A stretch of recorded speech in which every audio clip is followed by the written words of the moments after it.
إن الحمد لله نحمده ونستعينه ونستغفره ونعوذ بالله من شرور أنفسنا ومن سيئات أعمالنا. من يهده الله فلا مضل له ومن يضلل فلا هادي له. وأشهد أن لا إله إلا الله وحده لا شريك له وأشهد أن محمدا عبده ورسوله. يا أيها الذين آمنوا اتقوا الله حق تقاته ولا تموتن إلا وأنتم مسلمون. يا أيها الناس اتقوا ربكم الذي خلقكم من نفس واحدة وخلق منها زوجها وبث منهما رجالا كثيرا ونساء واتقوا الله الذي تساءلون به والأرحام إن الله كان عليكم رقيبا. يا أيها الذين آمنوا اتقوا الله وقولوا قولا سديدا يصلح لكم أعمالكم ويغفر لكم ذنوبكم ومن يطع الله ورسوله فقد فاز فوزا عظيما. أما بعد فإن أصدق الحديث كتاب الله وخير الهدي هدي محمد صلى الله عليه وسلم وشر الأمور محدثاتها وكل محدثة بدعة وكل بدعة ضلالة وكل ضلالة في النار. Muhterem Müslümanlar, bugünkü hutbemizin mevzusu aile değerdir. Kur'an ve sünnet çerçevesinde İslam'da evlilik mevzusu hakkında danışacağız inşallah.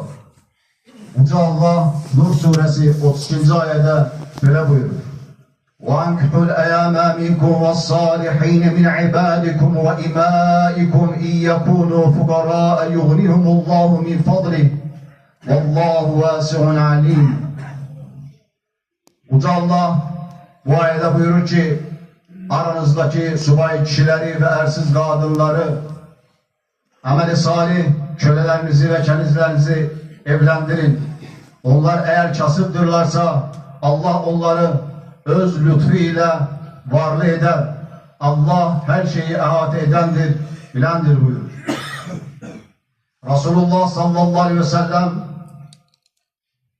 hadis-i şerifinde "En-nikâhu sünneti femen râdibe an sünneti feleyse minni" buyurur. Evlilik, nikah benim sünnemdendir. Kim bu sünneme amel etmezse, sünnemi terk ederse bizden değildir buyurulmuştur. İslam dininde cemiyetin nüvesi sayılan aileye büyük ehemmiyet verilmiştir.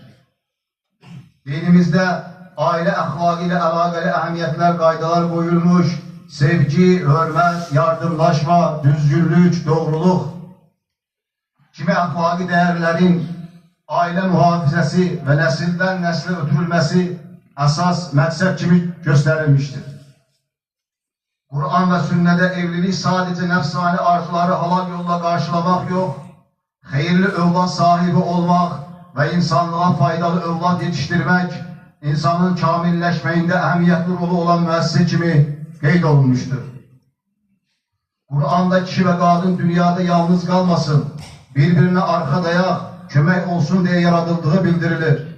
Uca Allah sizin için onlarla ünsiyet edesiniz diye öz cinsinizden zövceler halk etmesi, aranızda dostluk, sevgi ve merhamet yaratması da onun kudret alametlerindendir.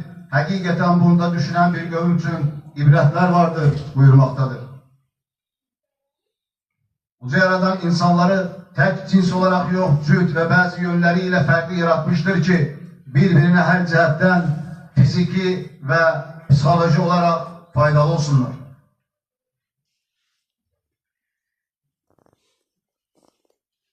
Bununla yanaşı Kur'an'da cütlülerin birbirini tehlikelerden koruyan paltar kimi olduğu nezere çarptırılır.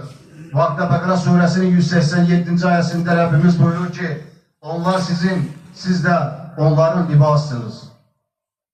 İfadesiyle kişinin kadın olmadan yarımcık, kadının da kişi olmadan tam olmayacağına dikkat çekilmiştir. Yani aile kadındaki natamamlıkların kişiyle işləkilərin də qadın ilə tamamlandığı iki cins arasında sevgi və hörmət formalaşdıran və xoşbəxtliyi təmin edən müəssisədir.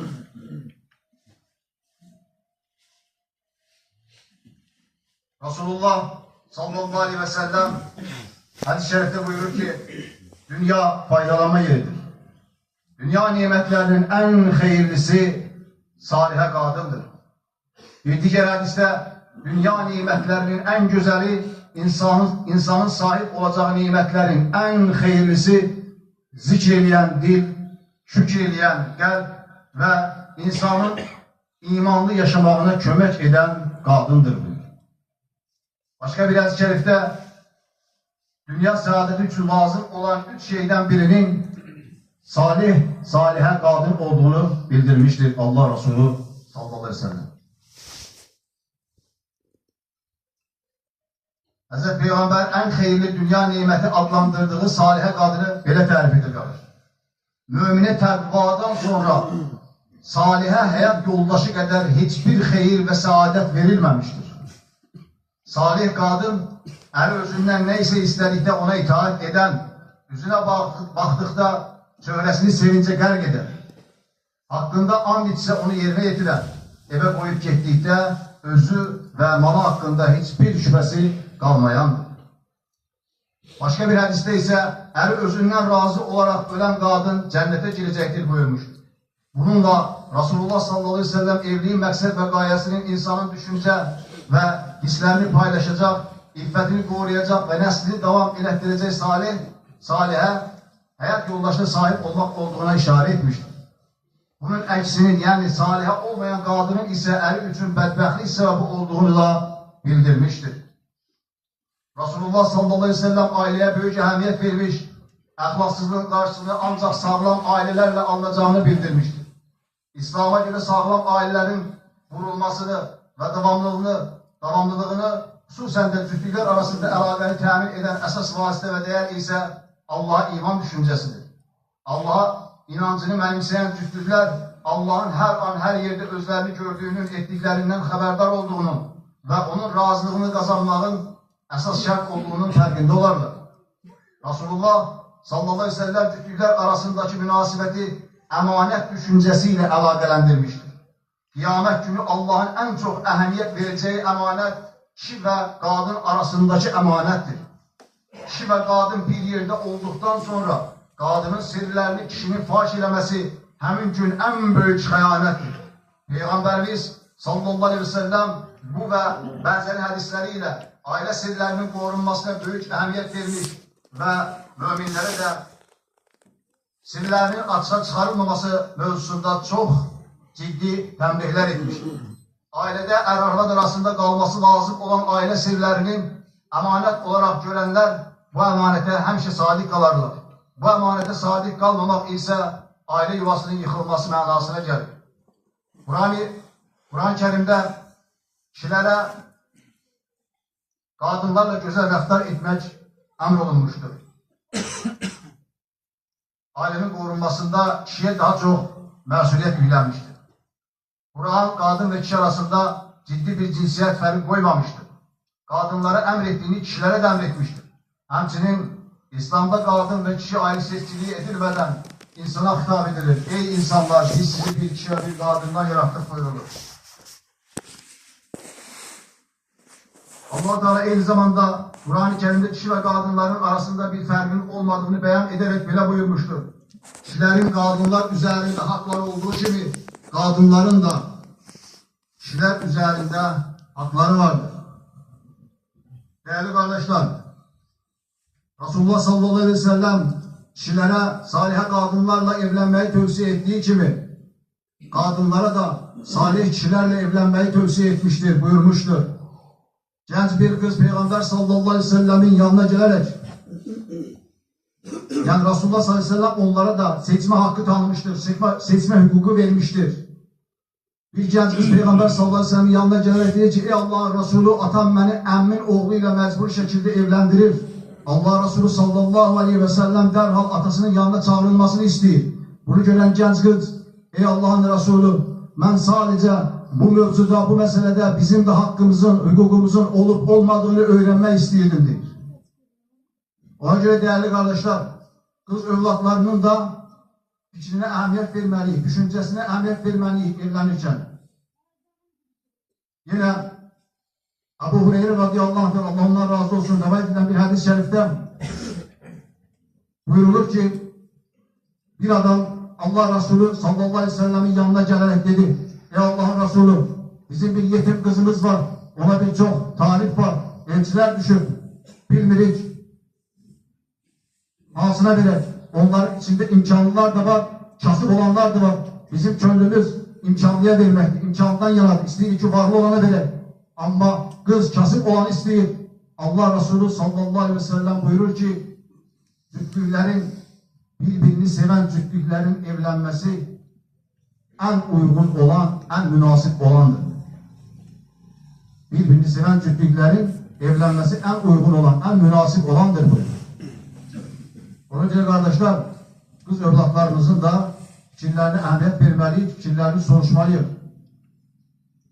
Bununla beraber kız evlatlarının buna dikkat, salih beylere üstünlük vermesi Allah Resulü Aleyhisselam'ı tavsiye etmiştir. Hemçinin atalara da, velilere de himayesinde olan kızlara her zaman salih beyler seçmelerini üstünlük vermiştir, tavsiye etmiştir. Salih olmasına üstünlüğü vermelerini istemiştir. Bir hadis-i şerifte Sabit bin Abdullah, Allah ondan razı olsun, buyurur ki, bir adam Allah Resulü sallallahu aleyhi ve sellemin yanına gelip kızını birçok isteyenin olduğunu bildirir. Daha doğrusu bu Selef-i Salihinden Hasan rahmetullah Allah'ına rahmet eylesin. Yanına bir nefer gelip dedi ki kızın birçok talibi var. Bir veren hansına verildi. Hasan rahmetullah değil ki git kızını Allah'tan en çok hansı korkursa olabilir. Çünkü eğer o kızını severse ona yaxşı bakar. Yok eğer kızını gazeplenerse ona zulmetmez. Ona göre takvası kardeşler evlatlarımıza elçiler düştükte mal mülk, şan, şöhret, mövki, mekam gözümüzü kör etmesin. Her zaman üstünlüğü Allah korkusu olana, takvalı olana verir.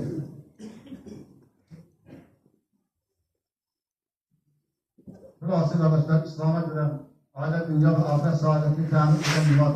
Er-arbat arasındaki muhabbet yalnız dünya hayatın ihtiyaçlarından kaynaklanmıyor. Yani bir kadın sadece dünya hayatı için yoldaşıyla birlikte olmuyor. Bu iki hayat yoldaşı arasındaki beraberlik ebedi saadetle devam ediyor. Resulullah sallallahu aleyhi ve sellem, ey gençler, sizden kimin evlenmeye gücü yetirse derhal evlensin. Çünkü evlilik gözü haramdan korumak için en yaxşı örtük, iffet ve namusu korumak için en yaxşı koruyucu buyurarak evliliğe teşvik etmiştir.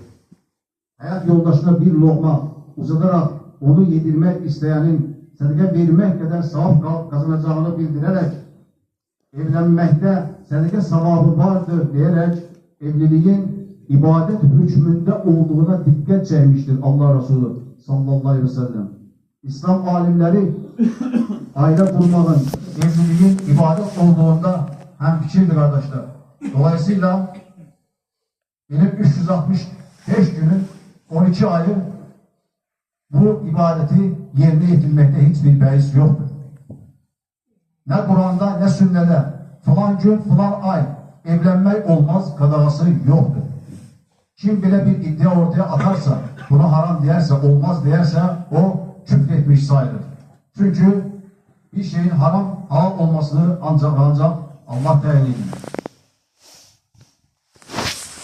Böyle bir azametli ibadeti, evliliğin azameti hakkında hutbemi bir hadis-i şerifle sonlandırmak istiyorum.